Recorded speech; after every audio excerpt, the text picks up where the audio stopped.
जय सिया राम आप सभी को। स्वागत है आपका हमारे इस प्लेटफॉर्म पर। आज का दिन यानी कि जो 22 जनवरी है, ये काफ़ी हर्षोल्लास वाला दिन है, काफ़ी पावन दिन है।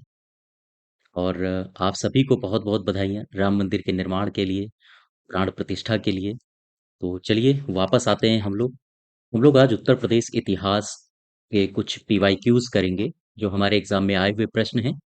और आशा करता हूँ यह लेक्चर आपके लिए, आपके एग्जाम्स के लिए काफ़ी महत्वपूर्ण साबित होगा। इसकी अगर आपको पीडीएफ चाहिए तो आप हमारे टेलीग्राम चैनल पर इसकी पीडीएफ आपको मिल जाएगी। साथ ही साथ चैनल को सब्सक्राइब करिएगा, शेयर करिएगा। तो शुरू करते हैं क्वेश्चन नंबर 1 से। बुंदेलखंड का प्राचीन नाम क्या है? काफी इजी प्रश्न है। तो आप ये जो क्षेत्र देख रहे हो, ये वाला पूरा इलाका, ये बुंदेलखंड है। इसमें ललितपुर, झांसी, जालौन, हमीरपुर, महोबा, बांदा, चित्रकूट, ये सारे के सारे क्षेत्र आते हैं। तो जो इसका प्राचीन नाम है वो है जेजाक। एक वंश आपने सुना होगा। हमने जो इतिहास के लेक्चर्स करवाए हैं वहां पर मैंने इसको विस्तार से बताया है। एक वंश है चंदेल वंश। चंदेल वंश जो है उसका उदय हुआ था बुंदेलखंड में।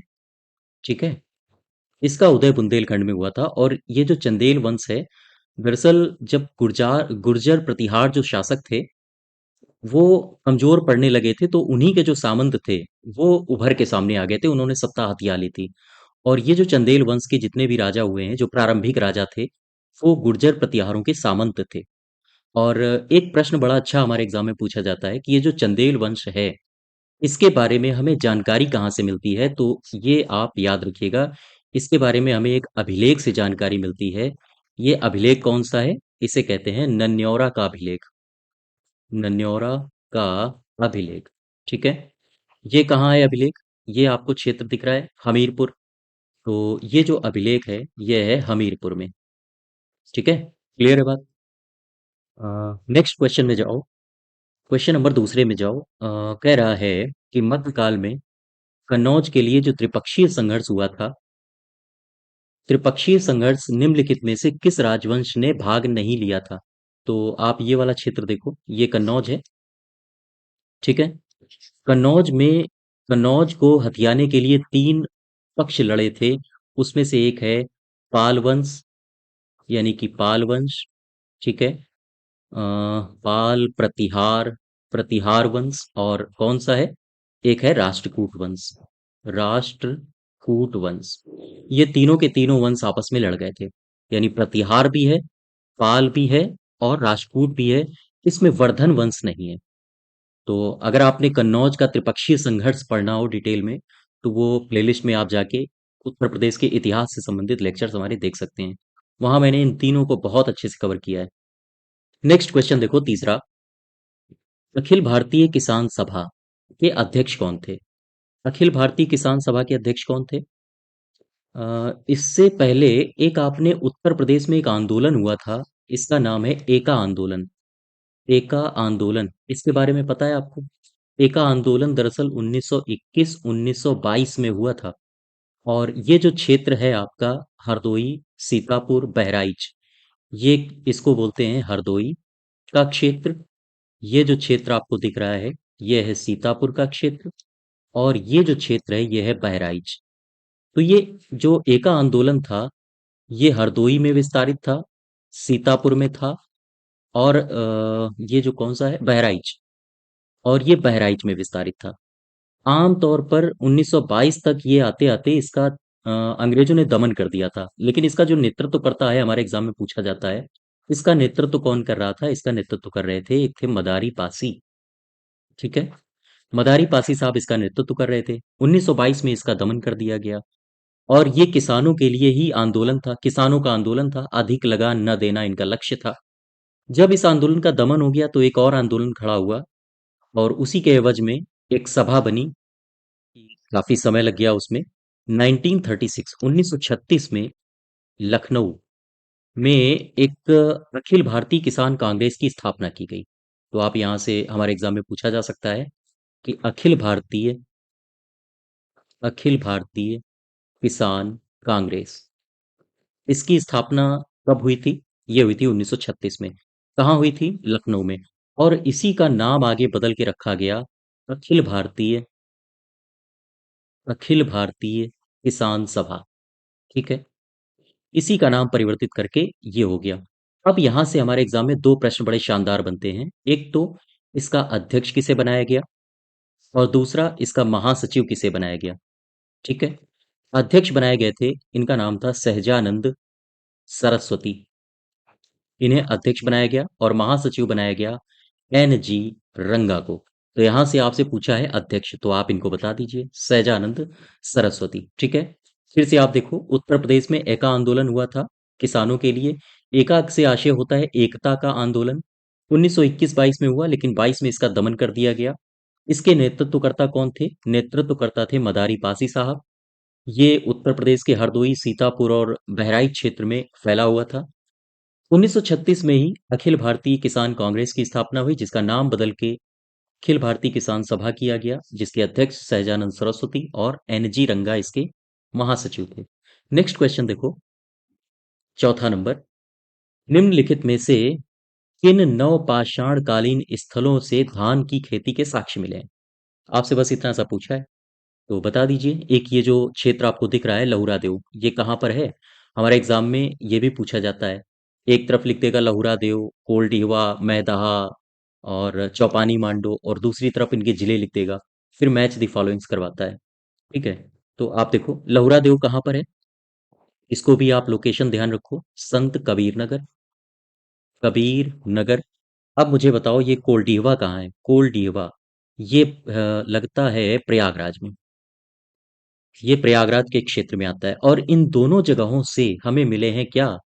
धान के साक्ष्य, यानी धान की खेती के साक्ष्य हमें मिले हैं। संत कबीर नगर कहाँ है अगर आपसे पूछा जाए, तो ये वाला जो क्षेत्र दिख रहा है, यह है संत कबीर नगर। ठीक है, और जो ये क्षेत्र आपको दिख रहा है, ये है प्रयागराज।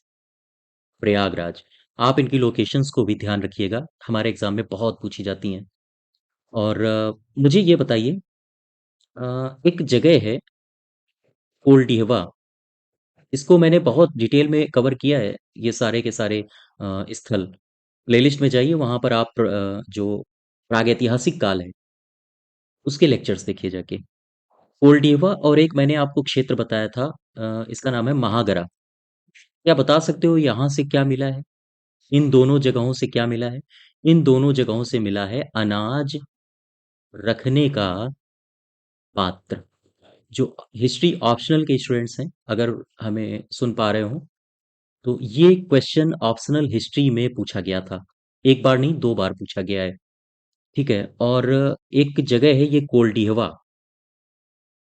कोल्डिहवा ये भी, जो मैं बता रहा हूँ, ये भी ऑप्शनल हिस्ट्री में एक बार पूछा गया था, यूपी पीसीएस में ही।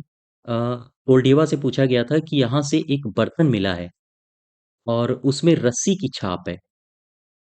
रस्सी की छाप वाला बर्तन कहाँ मिला है? तो वो कोल्डिहवा से मिला है। कोल्डिहवा कहाँ है? प्रयागराज में। ठीक है, नेक्स्ट क्वेश्चन देखो, पांचवा। बेलन नदी घाटी का विस्तार आधुनिक उत्तर प्रदेश के किस जनपद में हुआ है? तो बेलन नदी घाटी का विस्तार जो है, वो कहाँ पर है? विस्तार आपको देखने को मिलेगा, ये रहा आपका सोनभद्र। सोनभद्र। और ये जो क्षेत्र आपको दिख रहा है, ये है मिर्जापुर। मिर्जापुर, और जो ये क्षेत्र दिख रहा है, ये है प्रयागराज। ठीक है, तो ये इन तीन जगहों पर विस्तारित है, मिर्जापुर और प्रयागराज। ये चंदौली में विस्तारित नहीं है। ठीक है, क्लियर है बात? अच्छा, ये जो बेलन नदी घाटी है, अगर हम आपसे पूछे कि इसको इसकी खोज किसने की थी, या इसको उत्खनन का कार्य किसने किया था, तो ये भी हमारे एग्जाम में पूछा गया है। ये किया था जी आर शर्मा ने। जी आर शर्मा साहब। ये दरअसल प्रोफेसर रहे हैं कहाँ के? इलाहाबाद। इलाहाबाद विश्वविद्यालय के। विश्वविद्यालय, ठीक है, यहाँ की ये प्रोफेसर रहे हैं। क्लियर बात? और ये जो क्षेत्र है ना, मिर्जापुर, प्रयागराज और ये सोनभद्र, यहाँ पर पुरा पाषाण काल के ही साक्ष्य मिले हैं। और एक घाटी और है जिसे आप याद रखो, सिंगरौली घाटी। सिंगरौली घाटी, यहाँ से भी पुरा पाषाण काल के साक्ष्य मिले हैं। और ये कहाँ है? ये है सोनभद्र में। ठीक है, एक जगह है जहां से पुरा पाषाण काल के साक्ष्य मिले हैं, उसका नाम है चकिया। ठीक है, ये है चंदौली में। चंदौली। और इन सभी जगहों से, या हम ले लें बेलन घाटी, इन सभी जगहों से काहे के साक्ष्य मिले हैं? ये मिले हैं पुरापाषाण काल के। पुरापाषाण काल के यहाँ से साक्ष्य मिलते हैं। ठीक है? तो ये सारी बातें आप ध्यान रखोगे। नेक्स्ट देखो क्वेश्चन नंबर 6। निम्नलिखित में से उत्तर प्रदेश का कौन सा पुरातात्विक स्थल है जहां से पुरापाषाण काल से लेकर नवपाषाण काल तक के अवशेष प्राप्त हुए? इसको एक बार फिर से समझो। कह रहा है कि एक स्थल बताओ मुझे जहां पर पुरापाषाण काल से लेकर नवपाषाण काल तक के साक्ष्य मिले हैं। तो आप बता दीजिए। ये स्थल है चौपानी मांडू। ठीक है? ये जो चौपानी मांडू है ये कहाँ है? ये है प्रयागराज में। और प्रयागराज कहाँ है? लोकेशन देखो, ये रहा प्रयागराज। ठीक है? और यहाँ पर नवपाषाण काल से पुरापाषाण काल तक के सारे साक्ष्य मिले हैं। ये लोहंदा नाला लिखा है। लोहंदा नाला कहाँ है? क्या बता सकते हो आप? लोहंदा नाला भी है प्रयागराज में।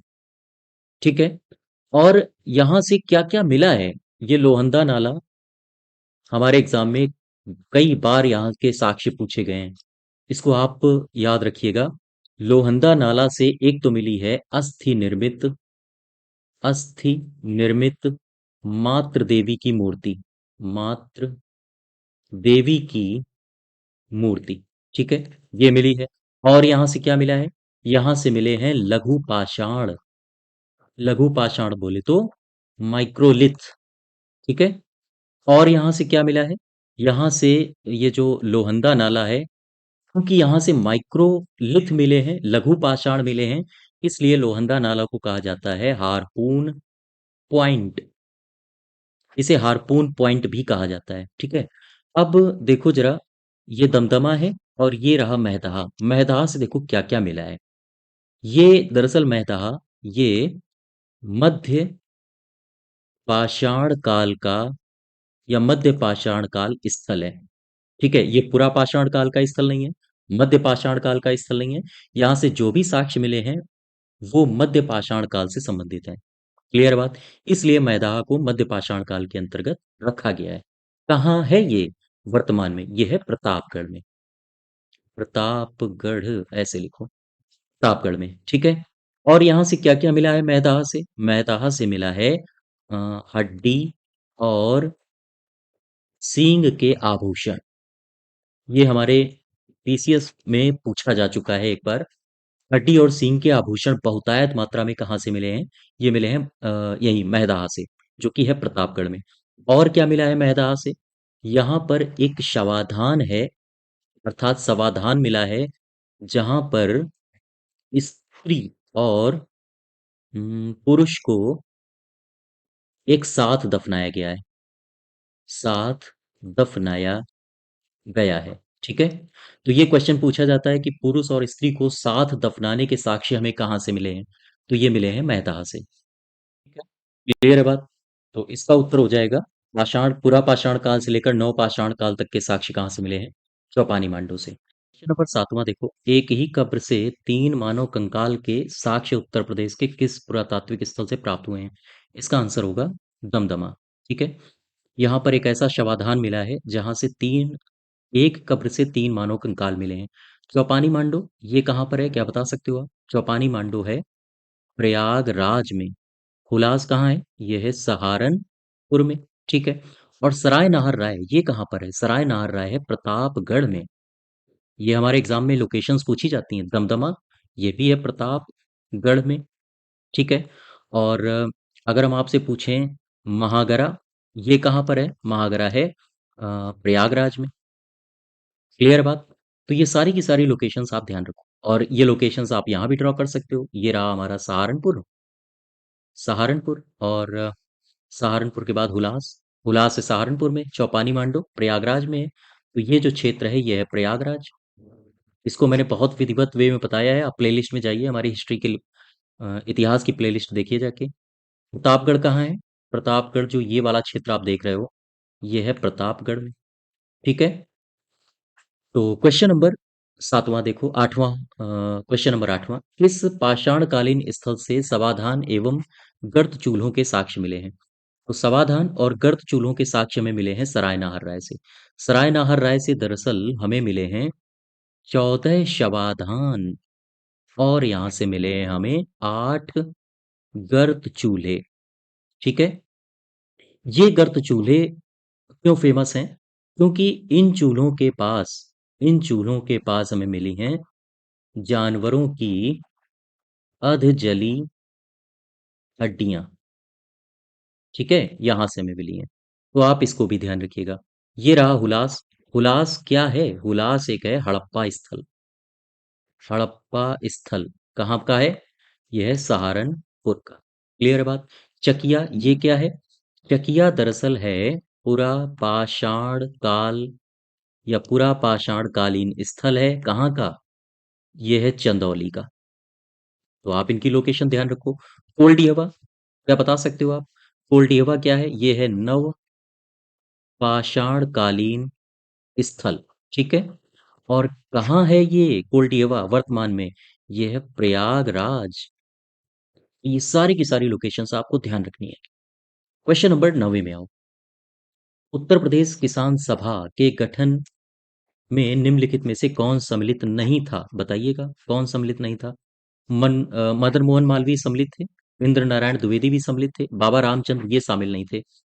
उत्तर प्रदेश किसान सभा, आप इसको देखो, उत्तर प्रदेश किसान सभा। ठीक है।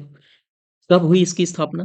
क्या बता सकते हो आप? हाँ बिल्कुल बता सकते हैं। कब हुई? 1918 में हुई।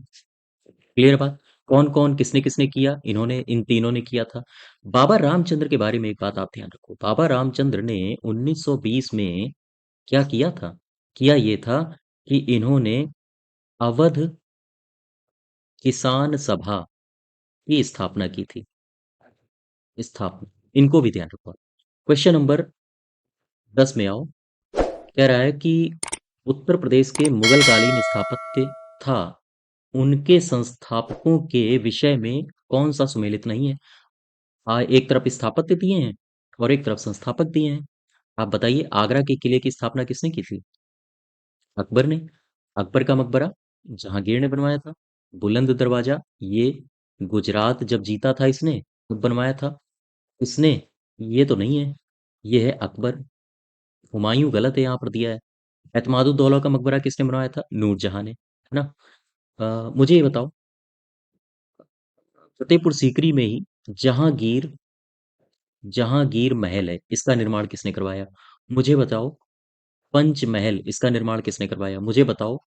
हवा महल, इसका निर्माण किसने करवाया? इन सब का निर्माण करवाया है अकबर, जो ये फतेहपुर सीकरी वाले हैं। ठीक है।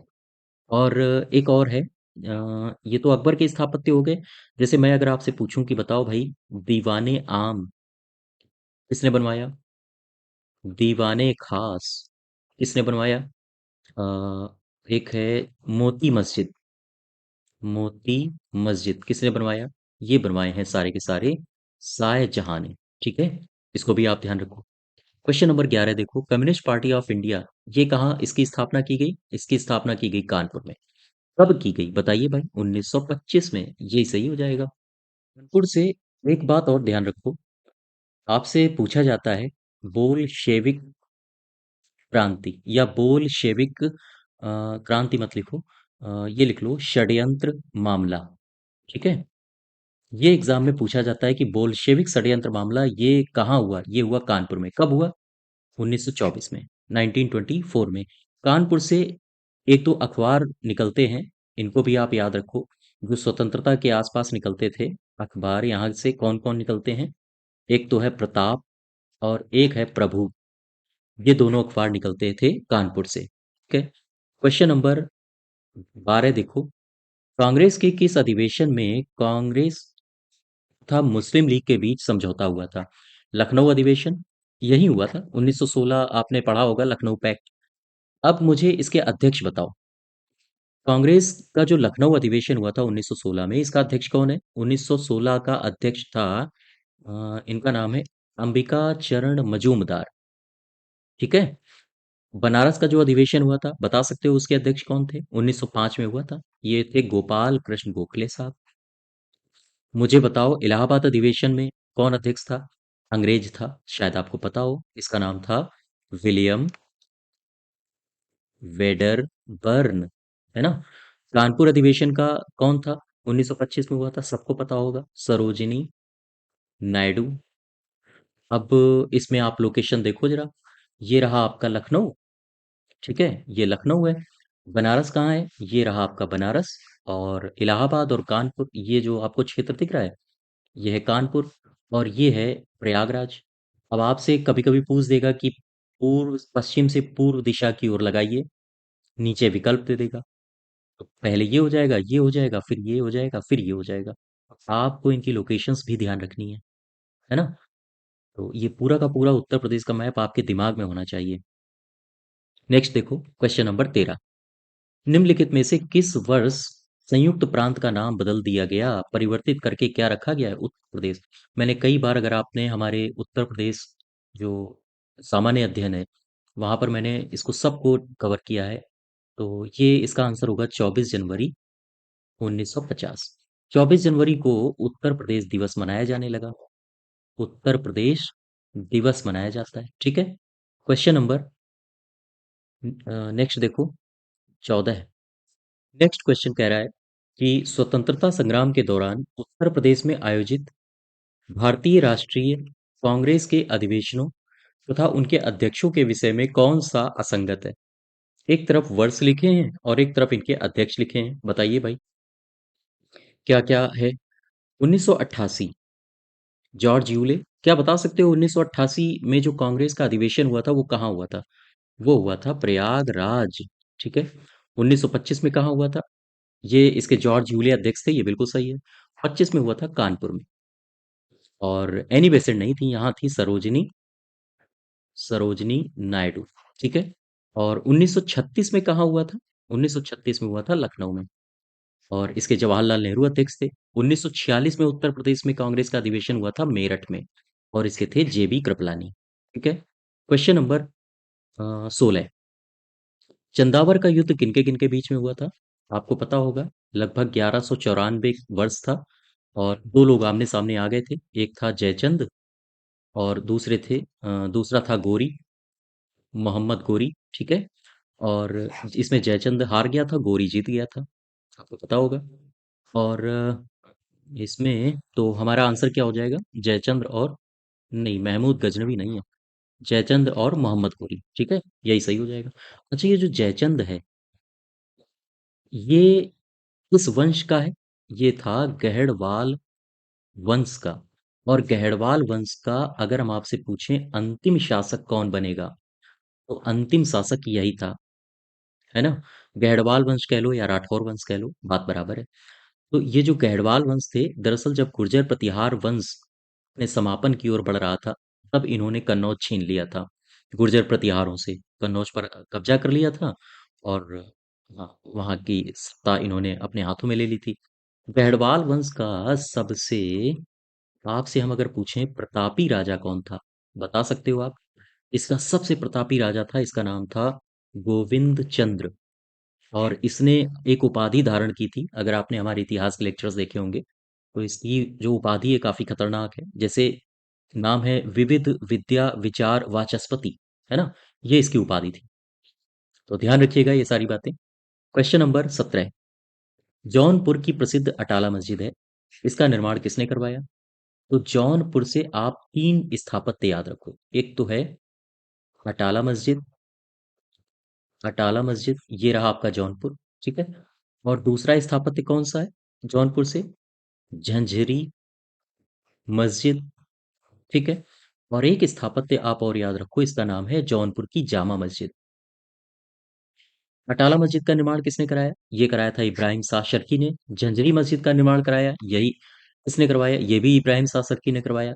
जामा मस्जिद का निर्माण किसने करवाया? इसका निर्माण कराया हुसैन शाह हुसैन शाह सर्की ने, ठीक है। इन दोनों का निर्माण किसने करवाया है? इब्राहिम शाह शर्की, ठीक है। एक और मुझे बताओ, बदायूं की एक है जामा मस्जिद, जामा मस्जिद, ये हमारे एग्जाम में बहुत पूछा जाता है, किसने करवाया इसका निर्माण? इसका निर्माण करवाया है इल्तुतमिश ने, याद रखिएगा इसको। क्वेश्चन नंबर 18 देखो, निम्नलिखित में से किसने या किसके द्वारा भारतीय राष्ट्रीय कांग्रेस की स्थापना का विरोध किया? एक व्यक्ति था। प्रश्न में कह रहा है कि इसने भारतीय राष्ट्रीय कांग्रेस की स्थापना जब हो रही थी उसका विरोध किया और उसके एवज में यूनाइटेड इंडियन पेट्रियोटिक एसोसिएशन की स्थापना कर डाली। ये शख्स था, इसका नाम था सर सैयद अहमद खां। अहमद खां। सर सैयद अहमद खां के बारे में आप दो चार बातें याद रखोगे। कौन कौन सी बातें हैं? वो बातें हैं कि इनकी एक तो है पत्रिका। आप एक पत्रिका का नाम याद रखो। पत्रिका है उर्दू की। इसका नाम है तहजीब उल अखलाक। हाँ, ये याद रखिए, तहजीब उल अखलाक। ठीक है। ये पत्रिका है, ये किसकी है? इन्हीं की है, सर सैयद अहमद खान साहब की। और इन्होंने अलीगढ़ आंदोलन की नींव डाली। और वही इन्होंने साथ ही साथ मोहम्मडन एंग्लो ओरिएंटल कॉलेज की स्थापना की। वही आगे चल के अलीगढ़ मुस्लिम यूनिवर्सिटी बना। तो आपको ये सारी बातें तो जानकारी होगी। साथ ही साथ यूनाइटेड इंडियन पेट्रियोटिक एसोसिएशन की भी इन्होंने स्थापना की। प्रश्न ये पूछा जाता है कब की? 1818 में की। ठीक है, इसको ध्यान रखिए। ये हैं शिव दयाल साहब। इनके बारे में एक बात याद रखो। 1861 में इन्होंने किया क्या? इन्होंने राधा स्वामी सत्संग की स्थापना की। कहाँ की? ये की आगरा में। ठीक है। नेक्स्ट क्वेश्चन देखो। 19, कबीर की शिक्षाओं का संग्रह निम्न में से क्या कहलाता है? कबीर साहब। कबीर साहब के बारे में आपको पता होगा, सुबह सुबह इनके भजन सुनते होंगे, है ना? और जैसे कबीरा मनवा फिर पंछी भया, उड़ के चला आकाश, ऊपर ही से गिर पड़ा, मन माया के पास। बहुत सारी इनकी हैं जो पद हैं, सुबह सुबह हमारे घरों में बजते हैं। इनका जन्म कहाँ हुआ? वाराणसी। याद रखिएगा। कुछ फैक्चुअल डेटा हैं जो हमें याद रखने हैं। इनके गुरु कौन थे? गुरु थे रामानंद। ठीक है, इनको भी ध्यान रखिए। इनकी भाषा कौन सी थी? कौन सी भाषा का इस्तेमाल करते थे? भाषा को कहा जाता है सधुक्कड़ी, या फिर इसे कहा जाता है पंचमेल खिचड़ी। पंचमेल खिचड़ी। और कबीर साहब के बारे में और कहा जाता है कि कबीर साहब, मुझे ये बताओ, ये किसके समकालीन थे? कौन से राजा के ये समकालीन थे? समकालीन इनका राजा कौन सा था? राजा था इनका सिकंदर लोदी। ठीक है, सिकंदर लोदी के समकालीन थे। कबीर साहब ये निर्गुण भक्ति निर्गुण भक्ति शाखा के ये थे संत। और इनकी जो विचारधारा थी वो हमसे पूछी जाती है। इनकी विचारधारा थी विशुद्ध अद्वैतवाद। अद्वैतवाद। ठीक है, ये इनकी विचारधारा थी। और इनकी जो शिक्षाएं हैं वो हमें देखने को मिलती हैं बीजक में। तो यही हमारा सही आंसर हो जाएगा। ठीक है। क्वेश्चन नंबर 20 देखो। किस मुगल बादशाह की मृत्यु पुस्तकालय की सीढ़ियों से गिरकर हुई थी? ये पापा हैं किसके? अकबर के। कहाँ हैं पापा अकबर के? अकबर तो ये है। हाँ, ये हुमायूं। ठीक है। क्वेश्चन नंबर 21 देखो। प्रसिद्ध सूफी संत हैं शेख सलीम चिश्ती, इनका मकबरा कहाँ है? क्वेश्चन नंबर 21 है। बड़ा शानदार प्रश्न है। शेख सलीम चिश्ती, इनका मकबरा कहाँ है? आपको बताना है। इनकी जो दरगाह है वो कहाँ है? फतेहपुर सीकरी में। प्रश्न आपसे ये भी पूछा जाता है, ये बनवाई किसने? ये बनवाई है अकबर ने। ठीक है। और फतेहपुर सीकरी कहाँ है? ये है आगरा। यहाँ पर है। आंसर हो जाएगा आपका फतेहपुर सीकरी। बोलो भाई। अब मैं आपसे एक प्रश्न पूछ रहा हूँ, मैं आशा करता हूँ इसका उत्तर आप देंगे। मैं प्रश्न पूछ रहा हूँ, भारत में जो चिश्ती सिलसिला है, भारत में चिश्ती सिलसिले की नींव किसने रखी? बताओ। इसका उत्तर मुझे कमेंट बॉक्स में दीजिए। Question number 22। शिक्षा संस्कृति व्यापार एवं कला के लिए प्रमुख केंद्र बना था पोरू का सिराज। इसे क्या कहा जाता है? ये कहाँ का है? जौनपुर को पोरू का सिराज कहा जाता है। कहाँ है जौनपुर? ये है जौनपुर। जौनपुर। और ये है जालौन। ठीक है। दोनों में कंफ्यूजन बिल्कुल मत रखिएगा। जालौन अलग है, जौनपुर अलग है। अब ये रहा जौनपुर। जौनपुर से दो चार बातें आप मुझे बताओ। इसकी स्थापना किसने की थी? और इसकी स्मृति में इसकी स्थापना हुई थी। स्थापना की थी फिरोज शाह तुगलक ने। इसकी स्मृति में मोहम्मद बिन तुगलक की। इसका जो पुराना नाम था वो था जौना खां। तो इसी के नाम पर हाँ जौनपुर की स्थापना हुई थी। अच्छा मुझे बताओ, अ, स्वतंत्र जौनपुर की स्थापना किसने की, मुझे ये बताओ। ये एक शख्स था जिसका नाम था मलिक सरवर। ठीक है। तो मलिक सरवर ने स्वतंत्र जौनपुर की स्थापना की थी। मलिक सरवर को कई किताबों में एक नाम दिया जाता है, इसका नाम याद रखिएगा, ख्वाजहां। हाँ ये नाम याद रखिए, ख्वाजहां। मलिक सरवर को ख्वाजहां भी कहा जाता है। और मलिक सरवर को तुगलक शासकों ने एक उपाधि दी थी जिसका नाम है मलिक उस शर्क।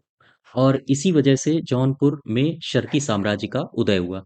क्या बता सकते हो, स्वतंत्र जौनपुर की जो स्थापना हुई थी इसका अंतिम शासक कौन था? इसका अंतिम शासक कौन था, बताओ। इसका अंतिम शासक इसका अंतिम शासक कौन था? इब्राहिम शाह सरकी आया था। इब्राहिम शाह सरकी के बाद हाँ हुसैन शाह सरकी। हुसैन शाह शर्की।